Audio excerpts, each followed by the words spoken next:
In this episode of the pH Breakdown, I am going to be breaking down a video that was sent to me by somebody that listens to the podcast and has been following this series. Now, this video that I'm going to break down is not a good kudu hunt, but I found it important because such is the nature of hunting. Not often everything goes your way. So, this is actually a good video that we can use to learn a lot of lessons from. Now, before I begin, I'm just going to say two things. The first one is that hindsight is a beautiful thing. It's very easy to sit back, analyze, say what we would have done, what we wouldn't have done, what we would have changed. That's all very well. I know I have made 1,000 dumb decisions as my time as a PH. Sometimes when you're in the moment, you're not thinking clearly. There's a lot of different factors going on. You might have a plan in your head and you really want to stick to it when everything else is going wrong.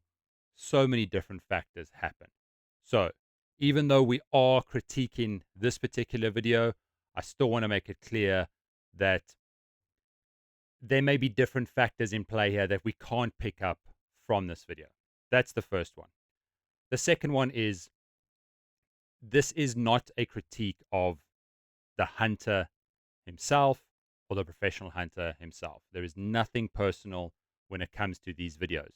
It is purely as a means of trying to educate, trying to help out, trying to give tips, advice, all those types of things. There is absolutely nothing personal. Like I said, Lord knows I've made 1,000 dumb decisions as a PH. So I just wanted to get those two out the way. Like I said, this video that I am going to show is coming from the Eastern Cape. It's a kudu hunt. Didn't quite plan out, I'm sure, as the PH or client wanted. Nonetheless, it's still important for us to watch it and take from it what we can. Now, the first couple of 45 seconds, maybe a minute of the video, I'm just going to mute it. They play some pretty irritating, dumb music. And then once we get into the action, I'll unmute it so we can hear a bit of the audio. Okay, let's jump into this week's video.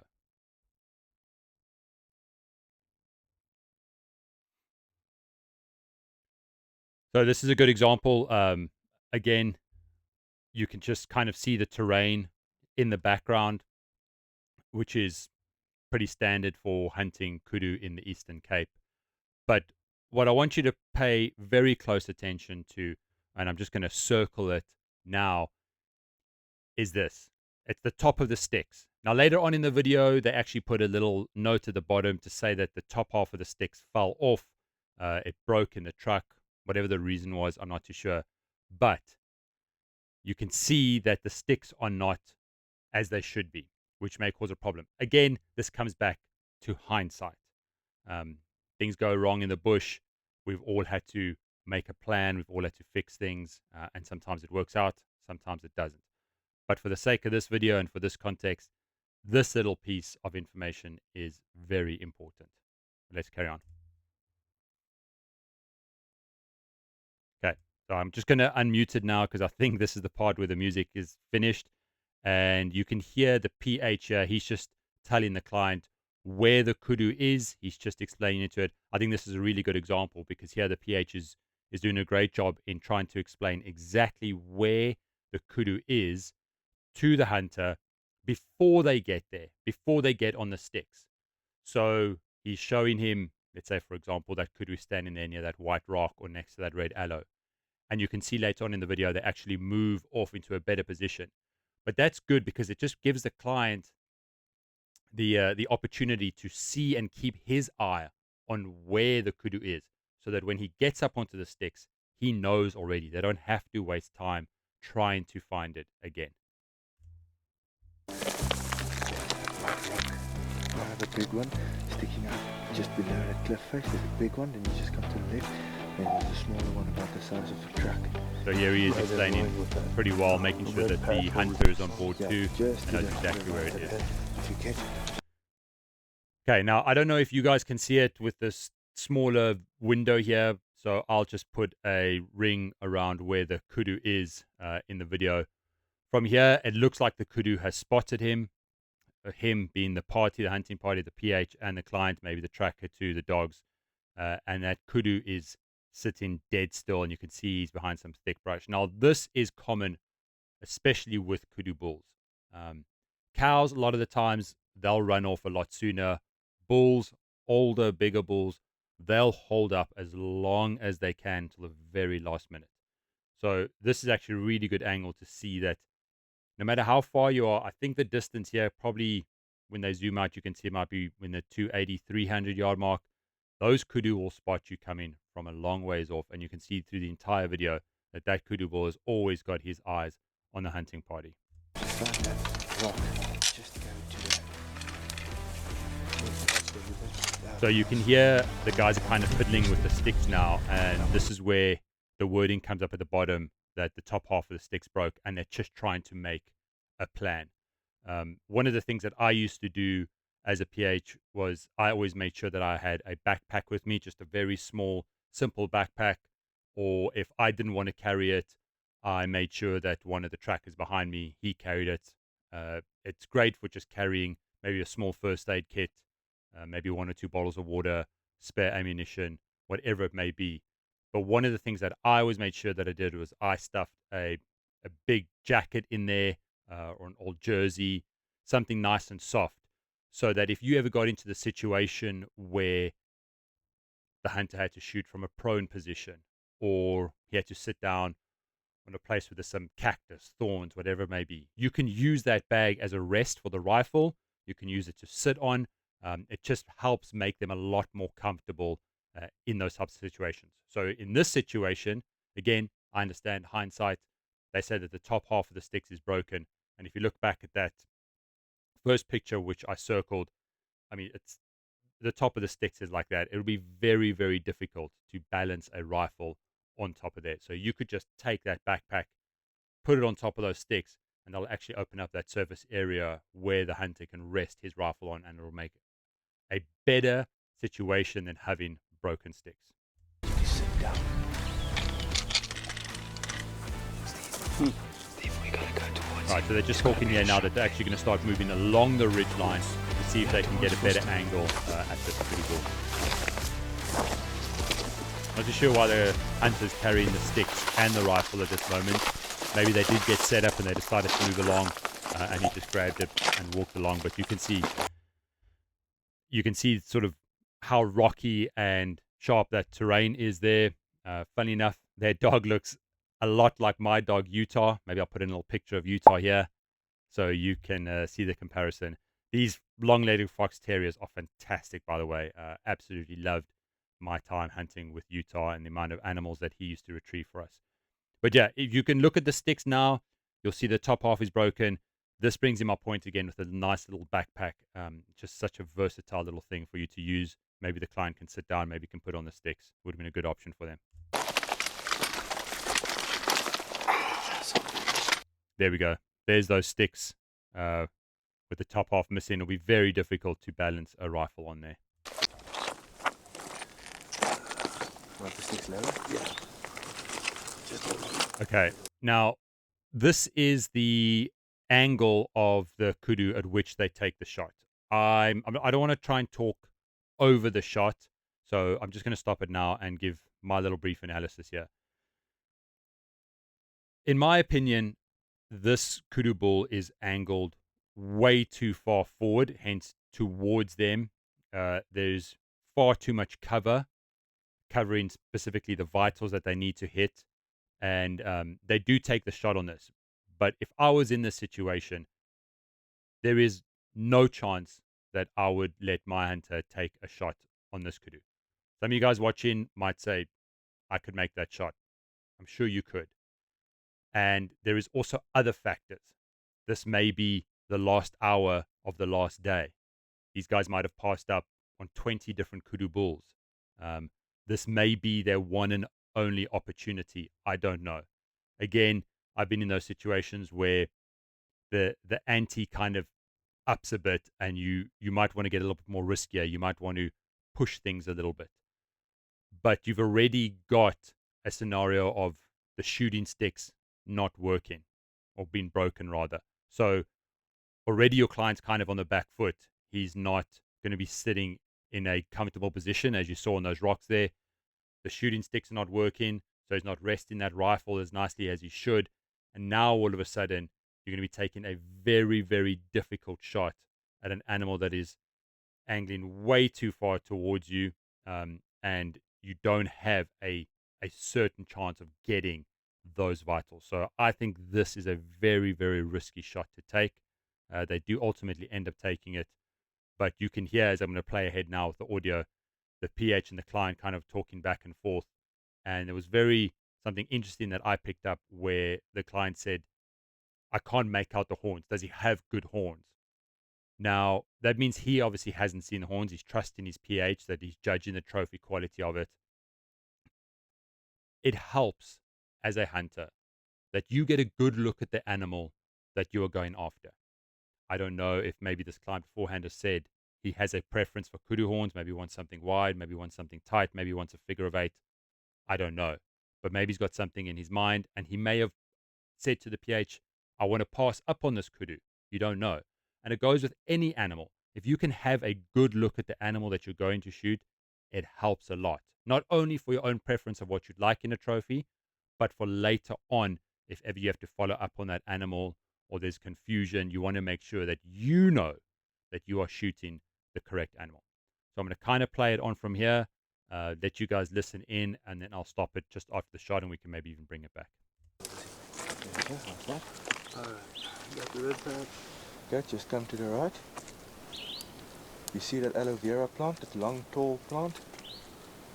Just on the right hand side of that cactus, to the right of that red patch. See it?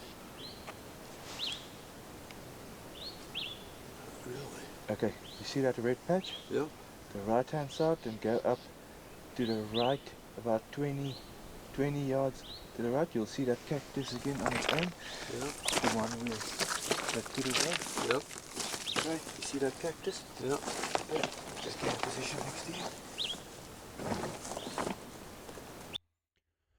Okay. In my opinion, this PH is doing a really good job at explaining to the hunter where the kudu is. Obviously, he's lost sight of it and he's trying to find it. I'm sure it's not very easy with him wobbling that rifle on top of the sticks. But the PH is, you can hear in his voice, he's calm, he's relaxed. He's trying to point out as many sort of landmarks as he can to get the hunter to know exactly where the kudu is. It's also a bit difficult with only kind of the one right eye of the kudu and the ear sticking out and a bit of the horn. It's not a big kudu bull obvious that you can see, so it's going to be difficult for him to find it. But my pointers to you guys that are heading out to South Africa or any part of Africa is that the first day or two, a lot of the times the professional hunters will show you some plants, some bushes, some trees. In the Eastern Cape, we had some very distinctive plants like aloes. They were big, tall. You can actually see one in the video there. When they were flowering, they got these big, beautiful red flowers on the top of them. They were very easy to pick up. And a lot of the times when we were trying to explain to people where to find their animals, you would go from one aloe to the next aloe. So you would say, do you see this big red aloe straight in front of us? Hunt would say, yes. You'd say, okay, go 2 aloes to the right and 3 aloes up. Do you understand what I'm saying? You'd use those landmarks. Here you can hear him talking about the cactus. Now, the cactus that you get in, let's say, for example, Texas, may be very different from the type of cactus that we get in South Africa.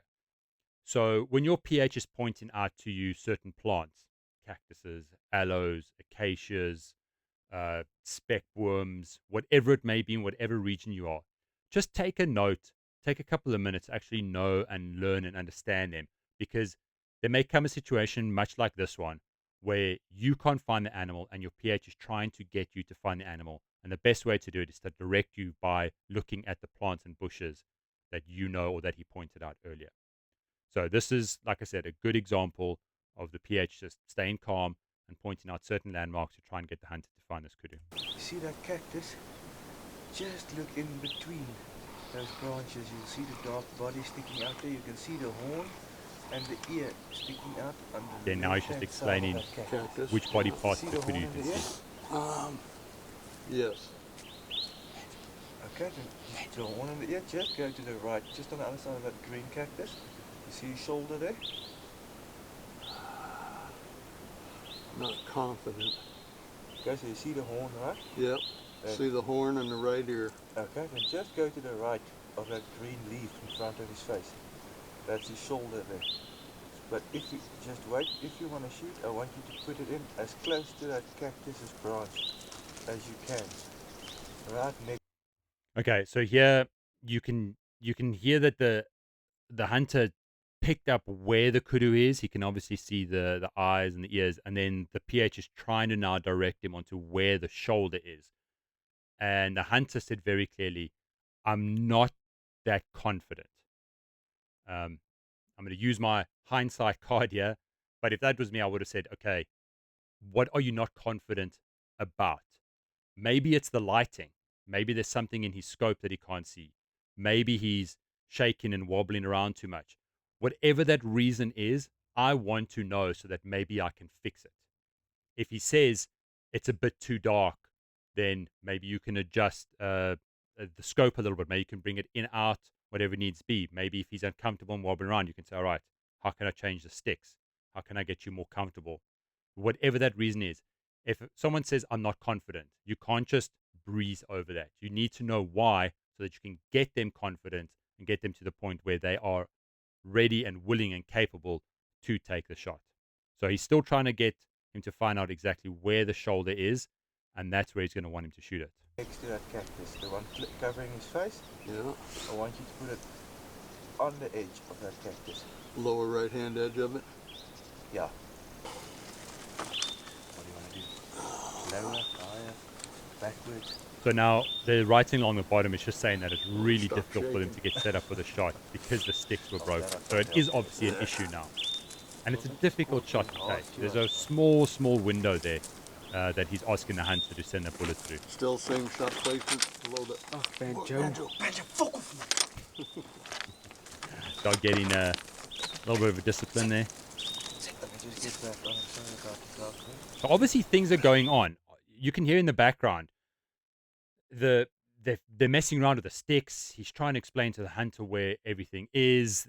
There's fiddling. The dog's messing around and walking up and down. It's obviously irritating the PH. These are the things that start to build up that tension in a hunt. And if you've already got a kudu bull that knows you're there, so as a PH in the back of your mind, that clock is ticking. You're realizing that at some point this thing's going to bolt or you're going to lose your opportunity. You've got a hunter that's not quite, well, seeing what you want him to see. You've also got a problem with the sticks. All these little factors start building up, and that's what that can actually push you into making a rash decision, and then ultimately taking a risky shot. Yep, just. I still think this is a very, very tight shot to take. Coming down to us. You see him? Okay, so I'm going to come back just before the shot. There we go. Clearly, he hit the kudu.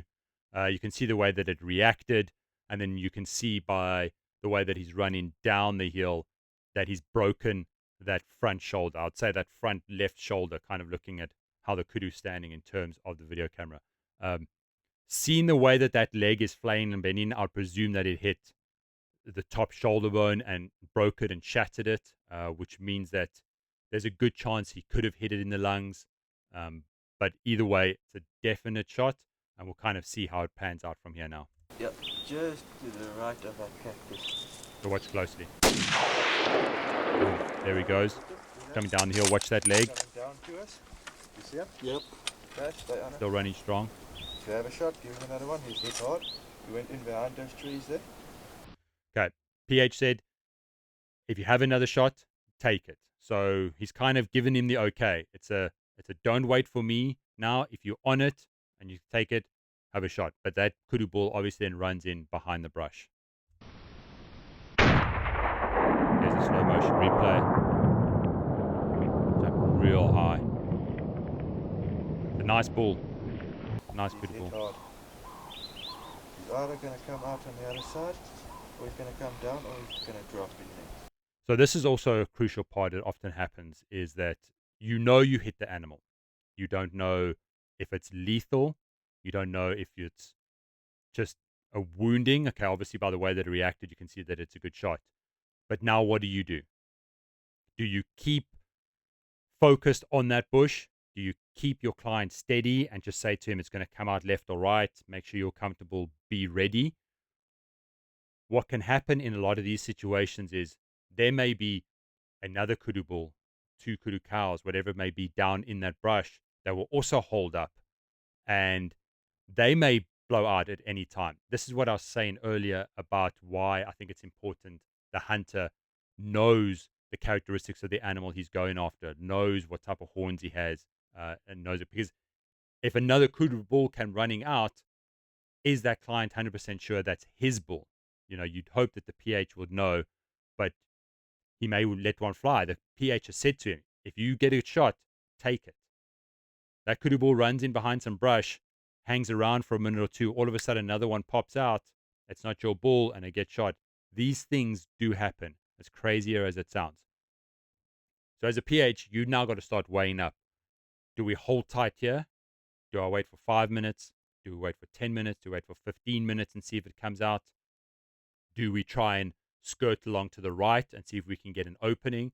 And while we're moving along, do we risk creating noise, kicking rocks that might flush that kudu out? Now, all of a sudden, we're not ready. We don't have the sticks up. We're kind of caught with our pants down, if you want to say that. You don't want to be in that situation. Do I sit tight? Do I send a tracker around to see if we can bump the kudu out? All of these types of things play through in a PH's mind in these situations. One or two things. One or three things. Yeah, you almost touched the moon, he jumped that high. But you hit him hard. I hope he's a nice bull. I couldn't see all the horns. Yeah, trust me, I saw See, it. there we go. I'm trusting you. Just want to stand here for 1 minute or two. Just want to see. Okay, so these guys are obviously just going to hold up for a little bit, Shot hit him wait and hard. see what comes out. I think that's the right Sounded good. decision. No, no. Just calm the Kudu, situation he runs down a off little me. bit. Throws his Adrenaline's white tail up pumping. like that. Everyone's You know excited. he's hit. Just And hold he's hit tight. hard. Let's see what comes out. Give it And 10, he's 15 gang minutes. here for bull. Okay, so what I'm going to do is I'm going to go down. There was an old PH that used to say, and I'm sure it's kind of the same around the world with a lot of the older guys. And they said, whenever you're following up on a wounded animal, you want to go after and check an animal, give it that time. Either give it that time to come out or give it that time to lay up, stiffen up, whatever it may be. But it should be the same amount of time that it takes you to smoke 2 cigarettes. Now, I'm not a smoker, but I kind of get the idea that they're talking about. They're saying, give it 15, 20 minutes. Don't just go barging in there. Wait it up and see. And I think that's what they do here. Down here, the dog, and go out that way. Then I want you to stay here. If you see that bull come out, you whack him. Don't matter where you get a bullet into him. If he's still alive. I don't think he is. And if the Okay, hold on. I just want to come back 10 seconds, and I hope you guys can hear this. Just listen to the game plan that the PH is coming up with. I'll stop it afterwards and reiterate it just in case you can't hear then it. I want you to stay here. If you see that bull come out, you whack him. Don't matter where you get a bullet Let me see if I can stop. into. Okay, it's kind of blurry. I unfortunately couldn't stop it in the right spot, but you can see how far that shot is. What the PH is saying to the hunter, he's saying, I want you to stay here, okay? And maybe he's got a tracker or maybe he's going to go himself, but he said, I want you to stay here. I'm going to go around. If you see that bull, you whack it. Now, I don't think a PH should ever be leaving his client's side for just about any minute by himself to kind of take the shots that he feels are right. Like I said, this client hasn't necessarily seen that kudu bull. He doesn't know what the horns are like, what the trophy quality, well, not so much the trophy quality, excuse me, but the characteristics of that animal. There could very well be other kudus in there that come flashing out. Send a tracker.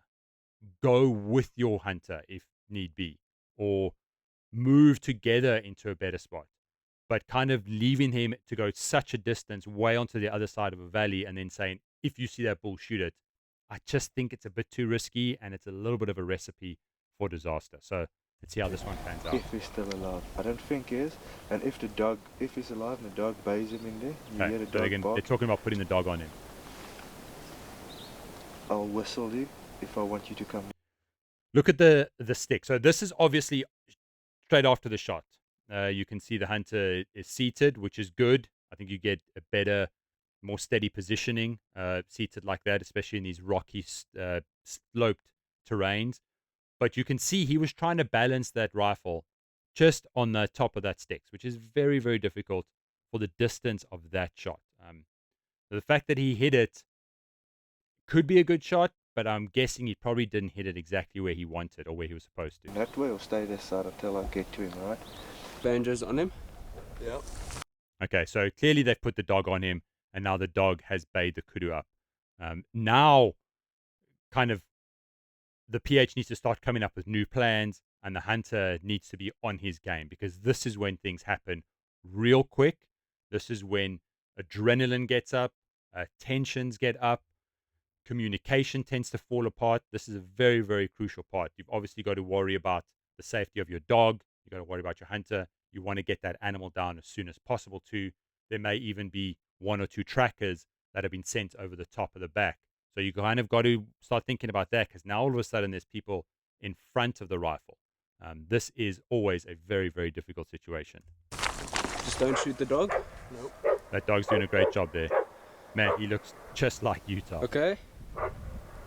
Yeah, Yeah, you can see that kudu, it just can't get down on that leg. So he's obviously broken, I'm guessing, that top shoulder. he's laying down pretty good. I think he's about done. I'm looking at him straight on. Looking at this, there's Hy staan naans toe. so obviously there's a guy up on the side of the hill, and I think he's just shouting down, "Watch out for the dog." The PH responds in Afrikaans that he's saying, "The kudu is looking at us. We're not going to shoot. He's looking towards us. We're fine. We're going to look after your dog." That's kind of the interaction, the conversation that they briefly Ek have. weet. Hy staan hy kyk vir ons. He's just saying he's looking at us. We know. We'll wait for the dog to move. Ek het. Just looking at that kudu's face, in and around his nose and by his mouth, it looks like there's some blood there, which tells me that he must have hit a lung. You're not going to get that much blood coming from just a breaking of a shoulder. So I'm guessing when that bullet broke that shoulder, there's a very good chance it might have fractured and caught the lung, or might have broken through and hit one of those lungs for sure. But you can see something definitely coming from the kudu's mouth there. Okay, if the dog's away, the dog's far enough away.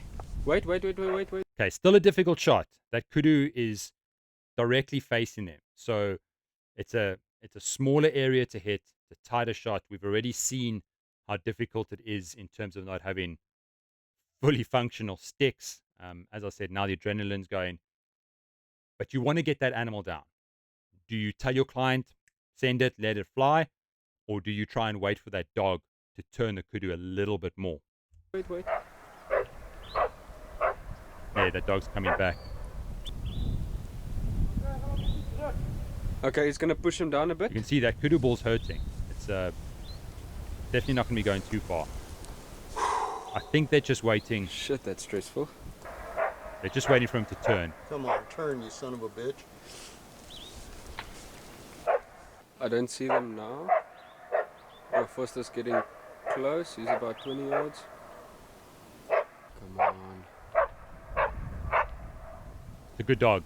It's a good, well-trained dog. He's doing exactly what he's supposed to. There we go. He's turning him a little bit. Feel clear? Yeah, it's clear. Okay. First shot, a little bit down to the left. What I can actually see, though, looking at that shoulder, I would say that hunter pulled off a pretty good shot from his very first initial shot. We've got a bit of lung, blood coming out of its nose, and that entry wound where I can see a bit of blood on that shoulder is right in at the point. I think what happened is just that angle obviously didn't quite work out for them. But now that I'm looking at it, it was a good shot. Good shot from the hunt on the first one. Shit, just to the left. Okay, first, to the left. you missed that one. He's obviously reloading. Shoot again. Wait. Okay. Good? Yeah. There we All right, good shot there. I think he hit it a little bit more to the right, probably a touch high up. The reason why I stopped it here is that well done from the hunter there to just get a 100% okay from the client, because the dog moved away. PH said, okay, good. Dog came back. PH said, wait. You're kind of getting these mixed signals. That hunter didn't rush it. He was obviously on the kudu and he reconfirmed with the PH, am I good? And the PH said, yes, you're good. I like that. I like communication between the PH and the hunter. It doesn't matter how small or how insignificant you think it is, just keep double checking with each other. Can I shoot? Yes. Or can I shoot? No, wait, the dog's coming back. Or wait, there's a tracker walking behind coming out of the bushes. You don't know sometimes when you're looking through the scope, you're not seeing that bigger picture that the PH does. So very well done to the hunter there for just double checking before he let that second one fly. And looks like he put a pretty good shot in it. go. Right, there we go. That kudu's definitely Oh shit, struggling. it's still standing. You got another round? Yeah. It's running down. Oh shit. I hope he didn't break his horns. Okay, let's look at this. Yeah, touched it a little bit to the right, a bit far back, but was good enough. And then unfortunately that kudu bull goes tumbling down off a cliff there. Now, going through these comments, a lot of people said, you know, it was an absolute mess up and the kudu went down, tumbling down the side of a hill and it's not good. That you have no control over. There's real no other way that the PH or the hunter could have ever done anything different to prevent a kudu falling down that side of that rocky face. This is the terrain that they operate in. This is where we go hunting. I don't think that's a big issue. Their main focus was getting the wounded animal, getting it shot, getting it down, and putting an end to it, which they did. They used the dogs. The dog did a fantastic job of getting to that kudu and baying him up and holding it long enough for the hunt and the PH to get there and finish it off. Not everything is going to go according to plan. I said that at the start. You kind of just have to play everything that's in front of you. But I also did say that there are things that do increase the risk. If you have broken sticks, if it's a really risky shot, you've got to factor these types of things in and maybe try your best to better and improve that scenario as opposed to just taking these risky shots. Yes, this kudu hunt didn't quite work out according to plan, but they got it at the end of the day. It was a nice bull. The hunter was happy. You can go and watch this video yourselves. I'll put the link down below and you can see that they talk about it. It's a really nice bull and the hunter is happy. Not everything goes according to plan, but that is hunting. And I hope what I've said here by breaking down this video has helped you guys in some way preparing for your hunts or for any PHs watching, taking the hunters out into the bush. Well, there you go, guys. I hope you enjoyed it. Cheers.